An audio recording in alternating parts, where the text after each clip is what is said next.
오늘 예수님이 우리에게 주신 말씀을 보겠습니다. 먼저 8절 말씀. 이는 이 의인들이 그들 중에 거하여 날마다 저 불법한 행실을 보고 들음으로 그 의로운 심령이 상함이라. 이 는이에요. 이 는은 어떤 뜻이냐면 7절 불법한 자들의 음란한 행실로 말미암아 고통당한다는 거예요. 그래서 불법한 자, 음란한 행실로 고난당한다. 그게 8절에 이는 의인이 그 의로운 심령이 상한다 하는 말하고 똑같아요. 그래서 불법한 음란한 행실이 뭘까? 이 말씀은 로마서 1장 24절부터 25절, 28절부터 32절 말씀을 보겠습니다.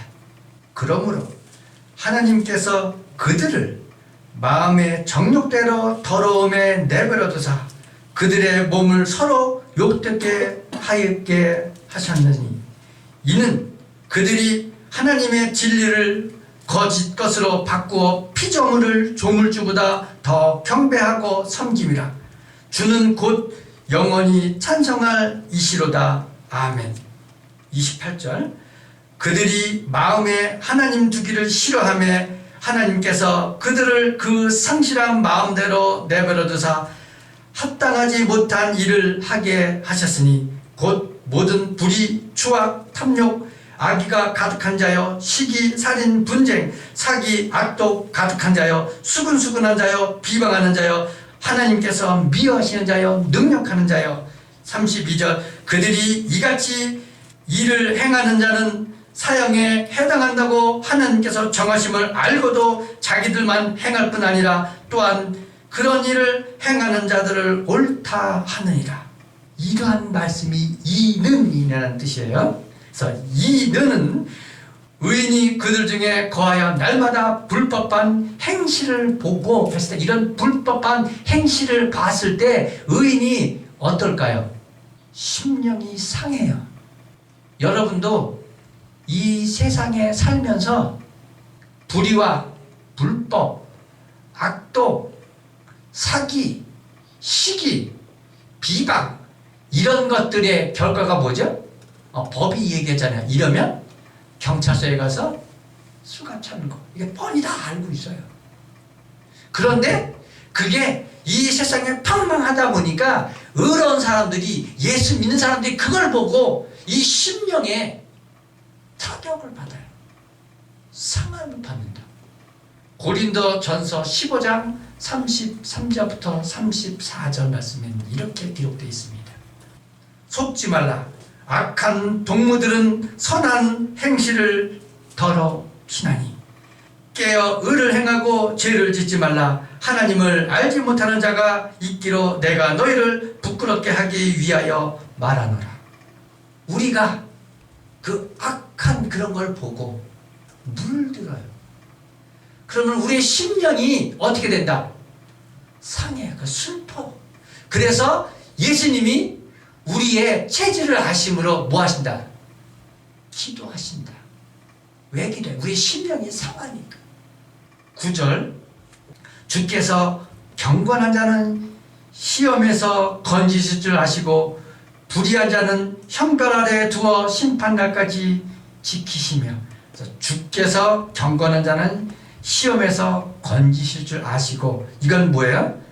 8절 7절 말씀을 수식해서 불의한 자들, 악독, 폐역, 불법을 행하는 자들은 형벌 아래 있고 심판한다는 말이죠.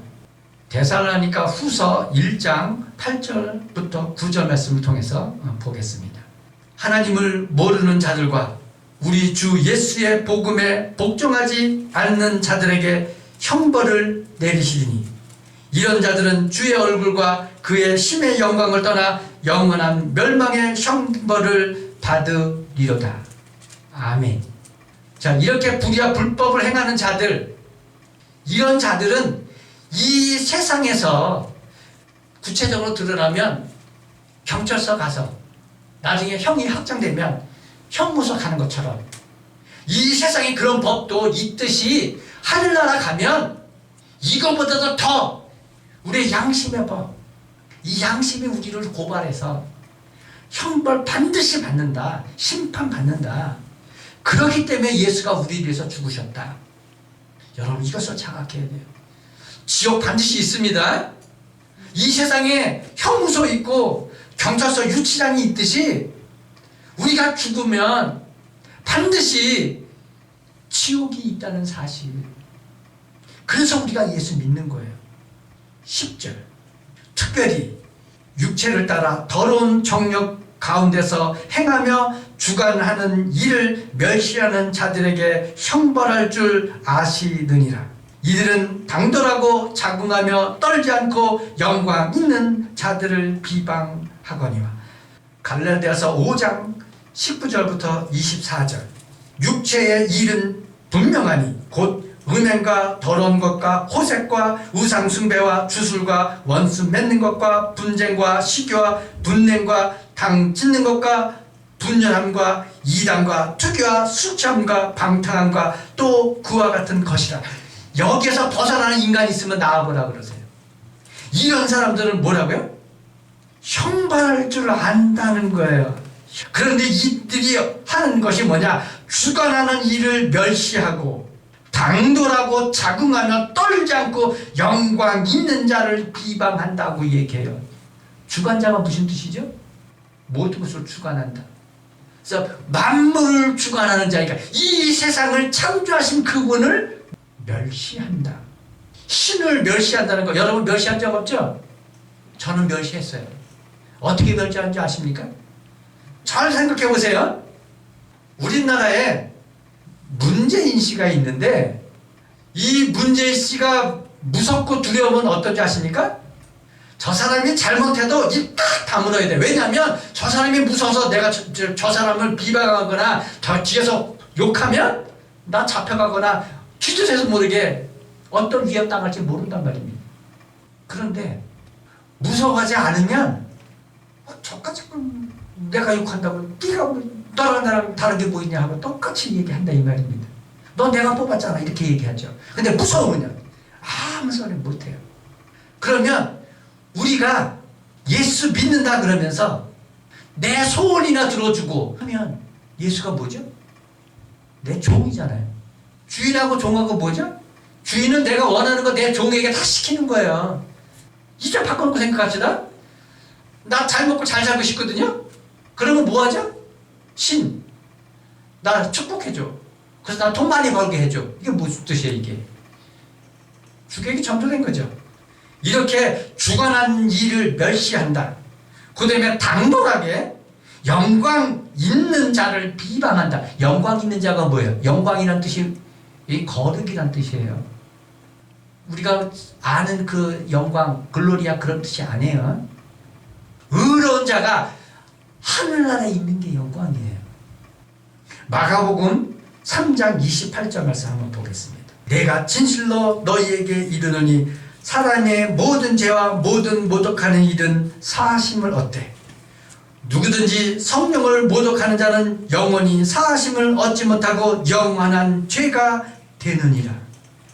육체를 따라 더러운 정욕 가운데 행하면서 그 주제의 주관자를 신을 예수 그리스도를 비방하는 이런 자들이 곧 뭐예요? 성령을 모독하는 자들. 이것에서 벗어날 사람이 있습니까? 아무도 없어요. 아무도 없습니다. 저도 없어요. 그러면 영원히 우리 다 뭐한다? 다 죽어야 되는 겁니다. 11절. 더 큰 힘과 능력을 가진 천사들도 주 앞에서 그들을 거슬러 비방하고 고발을 하지 아니하느니라. 자, 인간이 이렇게 비방하고 우습게 여기는데 더 힘을 가진 천사도 감히 거슬려서 비방하거나 고발하지 못한다는 거예요. 천사들도 이렇게 못하는데 인간이 이걸 하고 있다 이 말이에요. 유다서 1장 9절부터 10절 말씀 보겠습니다. 천사장 미가엘이 모세의 시체에 관하여 마귀와 다투어 변론할 때 감히 비방하는 판결을 내리지 못하고 다만 말하되 주께서 너를 꾸짖으리라 원하노라 하였거늘. 이게 무슨 상황이냐면 모세가 이제 천국에 올라간 거예요. 천국에 올라갔더니 사탄이 뭐라 그러는지 아십니까? 모세, 너 살인자잖아. 이스라엘 백성을 애굽에서 가나안으로 끌고 왔지만 너 살인자잖아. 너 지옥 가야지 하고 얘기한 거예요. 여러분 잘 보세요. 죄가 하나만 져도 죄인이에요. 그렇죠? 성경은 기록되어 있어요. 한 가지만 져도 죄인이다. 100가지, 200가지 져야지 죄인이 아니에요. 하나만 져도 죄의 종이에요. 사탄의 종이라고. 그러면 모세도 사탄의 종이었는데 여러분은요? 사탄이 얘기할 거예요. 너 천국 못 가. 너 죄인이잖아. 하고 얘기하면 여기서 벗어날 인간이 있습니까? 아무도 없어요. 그런데 천사라도 편을 들어줘야 되는데 여기서 천사가 뭐라고요? 감히 비방하거나 판단하지 못하고 뭐라고 얘기해요? 말씀에 구체적으로 나오잖아요. 비방하는 판결을 내리지 못하고 다만 말하는 거예요. 주께서 너를 꾸짖으시기를 원한다. 우리 편 아무도 없어요. 우리 수호천사 있잖아요. 그 수호천사가 그 앞에서 아무 소리 못하고 있는 거예요. 왜 이렇게 할 수밖에 없을까? 그 증거가 있습니다. 신명기 1장 18절. 재판은 하나님께 속한 것인즉 너희는 재판할 때의 외모를 보지 말고 기청을 차별 없이 듣고 사람의 낯을 두려워하지 말 것이며. 재판할 때 어떻게 해야 되죠? 저 사람이 권력 있으니까 봐주고 저 사람이 무슨 좋은 일 했으니까 봐주고 이게 재판입니까? 이거 재판 아니에요. 세상도 이러한데 이러한 것이 왜이냐? 이게 하늘나라에 있는 그것을 본딴 거예요. 이 재판이요. 그래서 이 재판장은 누구냐? 이 여호와 하나님이시다. 예수 그리스도시다. 그래서 예수 그리스도는 이와 같이 사람을 외모를 보지 않고 귀천이나 차별 없이 재판한다. 이거 보여주는 거예요. 그렇기 때문에 이 천사가 재판은 힘들게 할 수 없기 때문에 감히 비방하는 말을 못하고 주께서 너를 꾸짖기를 원하신다. 이렇게 얘기하는 거예요. 무슨 뜻인지 아시겠죠? 이렇게 세상에 하늘나라에서 이루어질 그런 일, 여호와 하나님 예수 그리스도를 알만한 것을 이 세상에 편만하게 주었다 하는 걸 여러분 잊어먹지 말아야 돼요. 나는 하나님 못 봤다? 성경에 분명히 기록되어 있거든요. 여러분 사도행전 보세요. 사도행전 보면 바울이 얘기해요. 너희가 알지 못하는 신에게 경고하지만 이 우주 만물 가운데 신, 곧 예수 그리스도 여호와 하나님을 알만한 것을 이 세상에 주었다. 그러므로 너희가 하늘나라 올라가서 부인하지 못한다고 얘기하고 있다는 이 말입니다. 여기만 나온지 아십니까? 시편 50편 6절 말씀 한번 보세요. 이르시되 나의 성도들을 내 앞에 모으라. 그들은 제사로 나와 언약한 이들이라 하시도다. 뭘로 언약했다고요? 제사로 언약했다. 하늘이 그 공의를 선포하리니 하나님 그는 심판장이시다. 그래서 재판장이 마귀가 너 죄인이야 지옥 가야 돼 하고 비판해도 재판장이신 예수께서 뭐라고 얘기해요? 내가 그 모든 죄 다 짊어졌어. 그러므로 너는 천국. 12절. 그러나 이 사람들은 본래 잡혀 죽기 위하여 난 이성 없는 짐승 같아서 그 알지 못하는 것을 비방하고 그들의 멸망 가운데서 멸망을 당하며. 잡혀 죽기 위하여 난 이상 없는 사람이다. 이게 뭔 뜻이에요? 유다서 1장 10절. 이 사람들은 무엇이든지 그 알지 못하는 것을 비방하는도다. 또 그들은 이성 없는 짐승같이 본능으로 아는 그것으로 멸망하느니라. 화 있을진저 이 사람들이여 가인의 길에 행하였으며 삭수를 위하여 발람의 어우러진 길로 몰려갔으며 고라의 폐역을 따라 멸망을 받았도다. 그들은 기탄 없이 너희와 함께 먹으며 너희의 애찬에 암초여 자기 몸만 기르는 목자여 바람에 불려가는 물 없는 구름이여 죽고 또 죽어 뿌리까지 뽑힌 열매 없는 가을 나무여. 왜 이성 없는 짐승이냐? 마귀가 우리를 속이면, 이성이 있으면 이거를 판단해요. 이성이 없으면 이걸 판단을 못합니다. 결명히 속이고 있는데 거기에 무장해야 되고, 이거 나 이 판단력이 없어. 저 말이 맞은 것 같아. 맞지? 말은 맞아. 아주 멋있어. 여러분, 이성 찾으세요. 사람도요, 이성 없으면 길거리에 홀딱 걷는 거예요.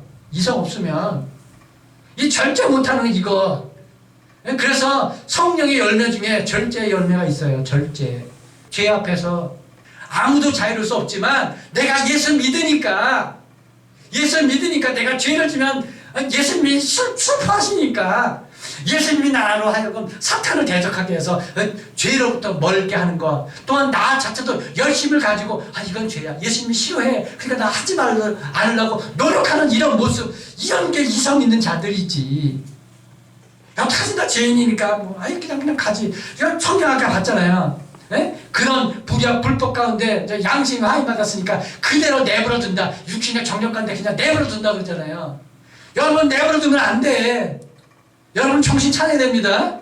무장해야 돼. 이제 여러분, 무장해야 됩니다. 이제는 이성 찾아야 돼. 어떻게 찾을까요? 수요전에 나와서 주님, 내가 잘못했습니다.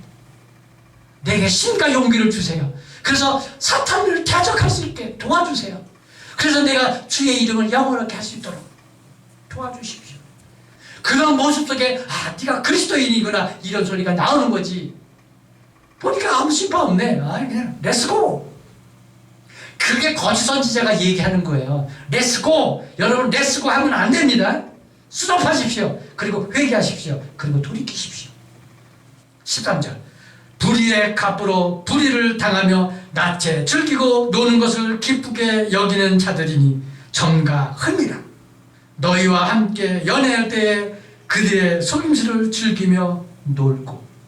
14절. 은심이 가득한 눈을 가지고 범죄하기를 그치지 아니하고 굳세지 못한 영혼을 유혹하며 탐욕에 연단된 마음을 가진 자들이니 저주의 자식들이라. 똑같은 얘기죠. 점과 흠이 있는 자들이다. 우리는 다 점과 흠이 있는 자들입니다. 그래서 성경에 예수 그리스도에 관해서 뭐라고 얘기하냐? 점도 흠도 없다고 얘기한 거예요. 왜 점과 흠이냐? 우리가 죄를 지으면 점과 흠이 있는 거예요. 저는요, 양이 하얗다면 점과 흠이 아니고 그냥 까매. 솔직히 해서 그냥 흑염소예요. 흑염소. 여기 섰으니까 박기현이는 하얀 염소? 아니요, 흑염소예요. 흑염소. 그렇기 때문에 여기 쓴 거예요. 제가 흑염소이기 때문에, 나는 흑염소인데 주님이 나를 점도 없고 흠도 없이 거룩하게 하신다, 이 말입니다. 다 주님이 책임졌으니까. 여러분도 이 은혜를 받으셔야 됩니다. 그러기 위해서 우리가 교회에 오는 거예요. 자, 저주의 자식, 갈라디아서 3장 10절 한번 보시기 바랍니다. 무릇 율법 행위에 속한 자들은 저주 아래 있나니 기록된 바 누구든지 율법책에 기록된 대로 모든 일을 항상 행하지 아니하는 자는 저주 아래 있는 자라 하였습니다. 여기 니은 돼 있죠? 니은 신명기 27장 26절 참조하시기 바랍니다. 제가 여러분에게 희망 주는 말씀을 볼게요. 13절 14절. 율법은 믿음에서 난 것이 아니니 율법을 행하는 자는 그 가운데서 살리라 하였느니라. 그리스도께서 우리를 위하여 저주를 받은 바 되사 율법의 저주에서 우리를 속량하셨으니 기록된 바 나무에 달린 자마다 저주 아래 있는 자라 하였습니다. 여기서 주요 단어가 이겁니다. 예수 그리스도께서 우리를 위하여 저주 받은 바 되사 율법의 저주에서 우리를 속량하셨다. 아멘이죠. 율법은 믿음에서 난 게 아닙니다. 믿음에서 난 건 예수 그리스도입니다. 그래서 예수 그리스도는 위에서 났고 우리는 아래서 났습니다. 그런 뜻입니다. 19절 말씀 보겠습니다. 그런즉 율법은 무엇이냐? 범법함으로 더하여 진 것이라. 천사들을 통하여 한 중보자의 손으로 베푸신 것인데 약속하신 자손이 오시기까지 있을 것이라. 아멘. 율법이 뭐라고요? 범법함으로, 죄를 짐으로 더하여 진 것이라. 그러니까 율법이 없으면 죄가 없다. 율법이 없으면 죄를 깨닫지 못하니까, 죄가 흥행하니까 율법을 줘서 너는 죄인이다, 너는 죄졌다, 이것을 알게 하신 것이다. 그래서 이것은 뭐야? 천사들을 통하여 한 중보자의 손으로, 그러니까 천사들 한 중보자, 이 중보자가 누구죠? 예수 그리스도. 중보자를 통하여 베푸신 것인데 약속하신 자손이 오기까지다. 그래서 율법은 언제까지다? 세례 요한까지다. 그래서 인간에서 난 자 중에서 제일 큰 자는 누구다? 세례 요한이라고 얘기한 거예요. 그러나 그 이외에는 믿음으로 난 자이기 때문에 제일 그 큰 자 세례 요한보다도 예수 믿은 자는 더 크다. 왜? 예수 믿은 자들은 아들이고 세례 요한은 뭐다? 종이다. 말씀은 한결같이 똑같이 나오죠. 이 언약, 이 약속을 우리에게 주신 것이 뭐다? 성경이다. 그러므로 여러분 이성을 가지려면 어떻게 된다? 성경 봐서 이 성경을 기준으로 해서 여러분 판단하시기 바랍니다. 오늘 말씀은 여기까지 하겠습니다.